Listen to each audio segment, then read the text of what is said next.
There are a lot of different cooking oils to choose from, and here today is registered dietitian Tammy Famusa to give us the skinny on coconut oil, which is making a comeback, growing in popularity again, and I looked it up today. Tons of uses for it, and I'd be interested to hear what you have to say. You know what? You could take this bottle, fry chicken, and shave your legs with it.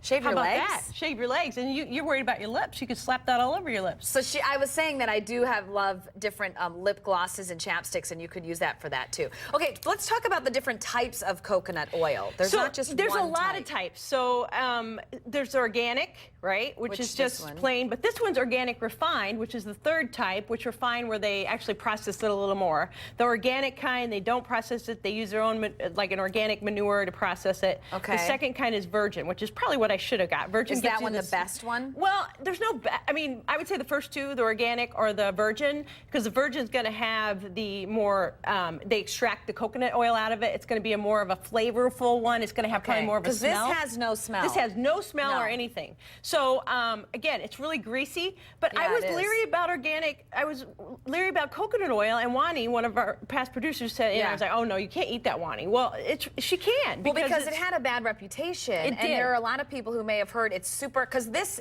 is hard because it's so high in saturated fat. Right. So that's the whole thing, is they're worried about saturated. But you're saying it's good for you. But apparently now we've learned that there are which is chemistry, there are medium chain fatty acids. And it's lauric acid that is in this, which is a medium chain fatty acid, which actually helps to increase your good cholesterol. Okay. But it also increases your bad cholesterol, your LDL. So it does two things at the same time. It does several things. It's supposed to help with immunity and all these other things that I'm not sure about. What are your recommendations for using My recommendation, actually, I'm kind of curious about it now, so I'm going to try this one, and then I'm also going to maybe get some other. I want to try baking with it, you know, if you want to try cake. But what do you do when you bake things, right? You make pies, you make scones that are very fattening. Yes. So what do you do with that? You eat them in moderation.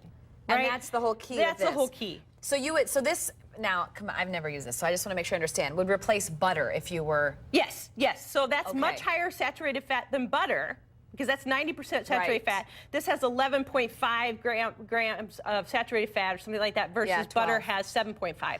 So, but, again, butter has a different type of chain acid in it. So it has a longer chain acid, which is harder for our body to break down, and the medium chains don't actually go into our fat cells. So baking, what other ways would you use it?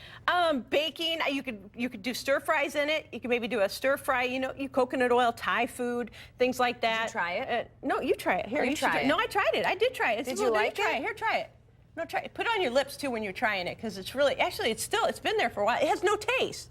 It has no taste. You want to get one that, I would say you want to get the virgin one. I'm a little weirded out by just eating saturated fat right now. Oh, it went right to your thighs. I can see it right now. Oh my gosh. It actually has no taste though, and it's very smooth. And I could see how a lip balm, it would be really good. It would be great on a lip balm. And look, you wouldn't have to buy lip balm for years.